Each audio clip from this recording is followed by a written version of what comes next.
Le podcast Univers VO, l'émission qui accompagnera les professionnels de l'automobile jusqu'au salon Equipoto 2023 à Lyon. Avec nous aujourd'hui, nous avons le plaisir de recevoir Corentin Porret, qui est président de Locomotive. Bonjour Corentin. Bonjour Thibaut.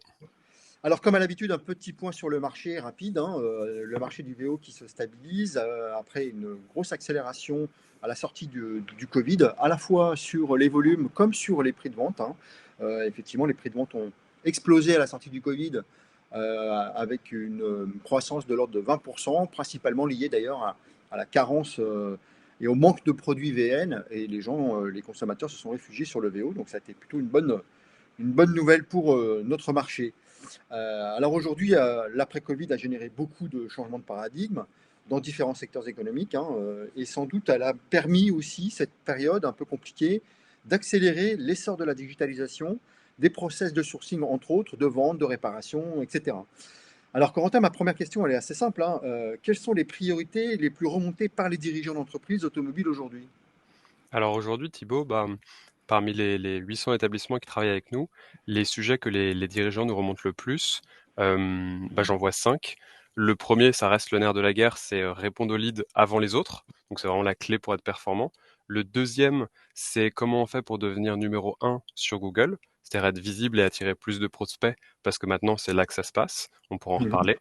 Il y a aussi ne plus manquer d'appels téléphoniques, parce qu'on sait que quand on appelle une entreprise automobile, ça décroche souvent pas, et chaque appel manqué, c'est une perte de chiffre d'affaires potentiel. Donc ça, c'est des choses qu'on essaye de régler. Et il y a de faire venir, le quatrième, c'est faire revenir les clients et garder le lien, parce qu'en fait, souvent, on dépense des fortunes pour acquérir un client, et après, on le perd un peu dans la nature une fois qu'il est venu une fois, que ce soit à l'atelier ou même au renouvellement côté commerce. Et le cinquième, ça c'est un peu le sujet du moment, c'est comprendre comment tirer parti des nouveautés dans l'intelligence artificielle, parce que on voit ce nouveau sujet, mais on ne sait pas forcément comment l'appréhender et comment en bénéficier au quotidien dans une entreprise automobile. Et donc aujourd'hui, en fait, le point commun entre ces 5 sujets, c'est que le nerf de la guerre, c'est devenu, pour se différencier de la concurrence, l'expérience client. L'expérience client. Ok. Alors, quelles sont les évolutions chez les clients finaux, en l'occurrence les particuliers, qu'on peut constater aujourd'hui et depuis le Covid, depuis la sortie du Covid? Il y a eu un changement central qui avait commencé avant le Covid et qui s'est accéléré, c'est le mobile. Mhm. Euh, C'est-à-dire qu'on est en 2012, on avait 20% des particuliers qui avaient un smartphone. 2022, de mémoire, c'était 87%. Donc le Covid, qu'est-ce qui s'est passé avec le Covid? C'est qu'on a une accélération de ce qui se passait déjà, c'est-à-dire une multiplication des canaux de communication. Avant, je faisais, en tant qu'entreprise automobile, du business par mail, par téléphone, et maintenant, il y a les SMS avec lesquels les gens discutent, WhatsApp avec lesquels les gens discutent avec leurs amis, leur famille. Et donc, en fait, le parcours d'achat, il a un peu changé. C'est-à-dire que les clients, leur attention, elle est un peu plus limitée. Les clients, ils sont un peu plus volatiles qu'avant. Et donc ça touche toutes les entreprises de la strate automobile. Pourquoi? Parce que quand je veux contacter une entreprise automobile, bon, je suis sur mon canapé, je prends mon smartphone, je vais sur Google, je regarde les établissements qui sont à proximité. Ensuite, qu'est-ce que je fais? Je regarde quelle entreprise je vais choisir. Je vais regarder les avis Google des différents établissements pour identifier les entreprises les plus sérieuses. Une fois que Mhm. j'ai fait mon choix, je vais contacter celui qui m'a l'air d'être le plus sérieux, donc probablement celui qui a le plus d'avis et les avis les plus récents. Ensuite, je vais essayer de contacter l'entreprise. Donc là, qu'est-ce qui va se passer? Soit je vais aller sur leur site web et je vais remplir un long formulaire, soit je vais leur passer un coup de téléphone, et souvent ça va pas décrocher. Et donc finalement, je vais finir par travailler avec l'entreprise qui me répond le plus vite.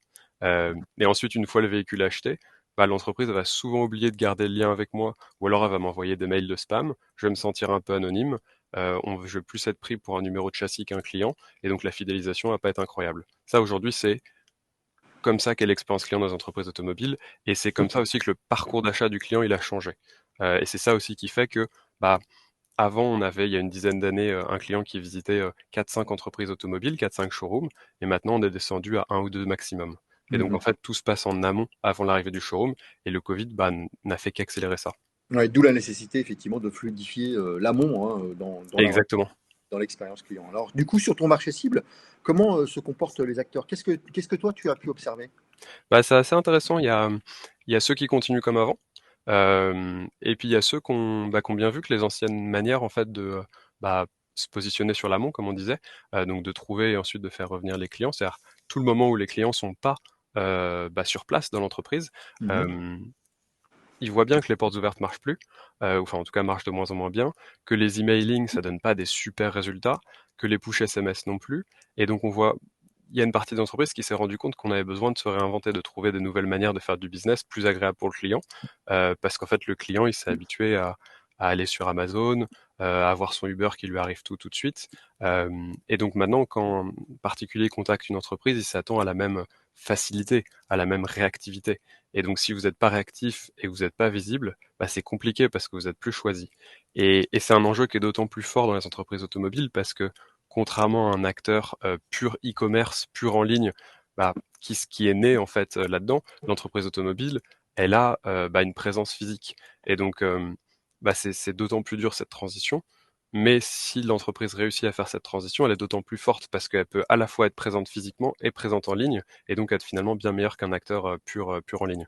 D'accord, donc tout un sujet de transformation rapide au travers de l'expérience client. Et surtout, en fait, finalement, ce que je comprends, c'est que l'accélération de la digitalisation a rehaussé finalement le niveau d'exigence du client final, quoi. C'est ça. Bah, on est passé de une vitrine à deux vitrines, la vitrine physique avant et maintenant la vitrine physique et la vitrine en ligne, ce qui fait bah, du coup forcément plus de complexité alors que l'acteur e-commerce il a qu'une vitrine en ligne à gérer. Exact. Alors, du coup, tu proposes un portefeuille de solutions qui servent à faciliter la digitalisation des process et tout spécifiquement, en particulier, les outils de communication. Alors, comment et par qui ces solutions sont-elles utilisées? Ouais, bah, on travaille un peu partout en France, donc aussi bien avec des entreprises familiales, donc de petite taille d'un seul établissement, que des groupes avec bah, des dizaines de points de vente. Donc on a toutes les strates de la distribution automobile, de la pièce et de la prévente sont bah, venus progressivement nous voir pour être équipés de locomotives, donc aussi bien de l'expert VO que de la concession, que du piéciste, que du MRA, donc vraiment des métiers très variés, que des recycleurs aussi. Et donc notre mission, nous, c'est d'être l'outil tout en un qui permet aux entreprises automobiles trois choses. La première, c'est de répondre instantanément aux demandes des prospects. Donc pas en fournissant un call center ou quoi que ce soit, c'est simplement en centralisant toutes les demandes dans une seule interface, donc que ce Mhm. soit des SMS, des appels téléphoniques manqués, des formulaires, donc le Bon Coin, la centrale, les demandes mail de votre site web, les pubs Google, les chats sur le site internet, tout tombe dans une interface. Et en fait, avec ça, on arrive, donc c'est le deuxième point, à rendre les entreprises beaucoup plus proactives. En fait, on va utiliser l'intelligence artificielle pour être capable de répondre immédiatement sur le canal du choix du particulier aux prospects pour les engager directement. Donc en fait, on arrive à une prise en charge de 100% et à un temps de traitement qui est bah, instantané, ce qui du coup n'avait jamais été fait dans les entreprises automobiles. Et on arrive aussi à utiliser l'intelligence artificielle pour ensuite faire revenir les clients et garder le lien avec eux. Et le troisième point, c'est bah, d'être visible en ligne en étant numéro un sur Google.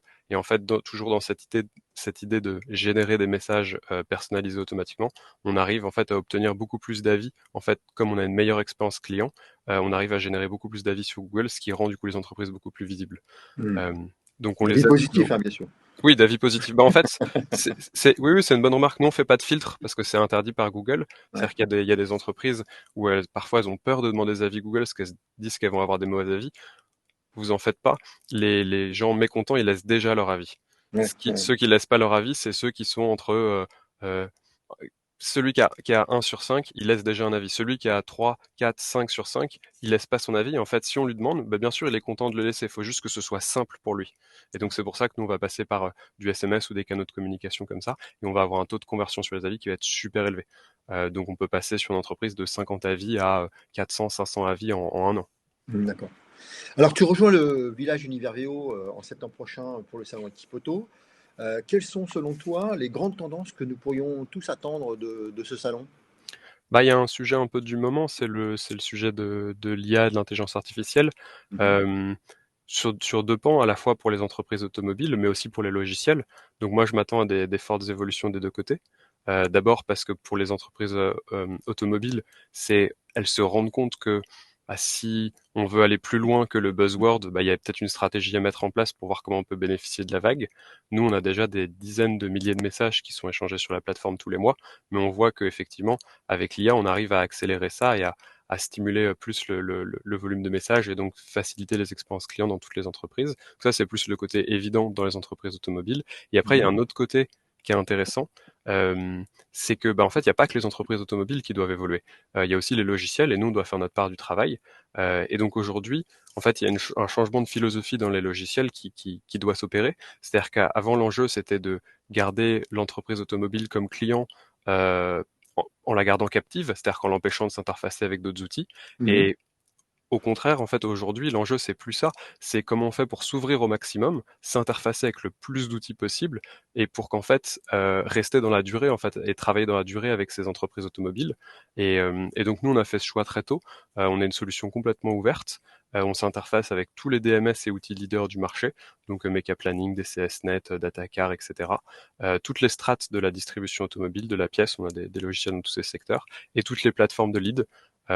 Parce qu'en fait, aujourd'hui, c'est la clé, c'est vraiment de s'ouvrir au maximum pour s'interfacer au maximum, pour délivrer le maximum de valeur aux entreprises de l'automobile, et du coup permettre ensuite de faire tourner des modèles d'IA pour automatiser différentes étapes de ce processus. Ok, très bien. En fait, c'est une solution en mode SaaS, quoi. Exactement. Ok, très bien. Alors, ma toute dernière question, Corentin, c'est, enfin, tu as choisi de rejoindre le village Univers VO. On est ravis de cette position. Quelles ont été tes motivations pour venir nous rejoindre? On avait participé l'année dernière à Equipoto à Paris Mhm, sur l'espace startup. Et en fait, depuis l'année dernière, l'engouement des entreprises automobiles pour Locomotive a dépassé pas mal nos attentes. On a sorti différents produits donc pour le VO. On a aussi développé des nouveaux connecteurs et des outils VO. Donc finalement, ces outils métiers partenaires, ils sont aussi présents sur le village Univers VO. mhm. D'ailleurs, on a réservé notre stand avec Kepler VO, qui est un de nos partenaires. Donc ça nous paraissait assez logique d'être présent sur le village Univers VO. Ok, ben, en tout cas, nous, on est ravis de te recevoir et de recevoir ton équipe. Eh bien, merci Corentin. Merci à tous d'avoir suivi notre podcast Univers VO. Pour nous, nous nous retrouvons très vite pour découvrir un nouveau métier et un nouveau partenaire du village Univers VO 2023. Et puis, bien sûr, nous avons hâte de vous retrouver tous en septembre prochain au Salon Equipoto. N'hésitez pas à demander votre passe via le site universvo.com. Merci Corentin. On se retrouve du coup en septembre au Salon Equipoto sur le village Univers VO.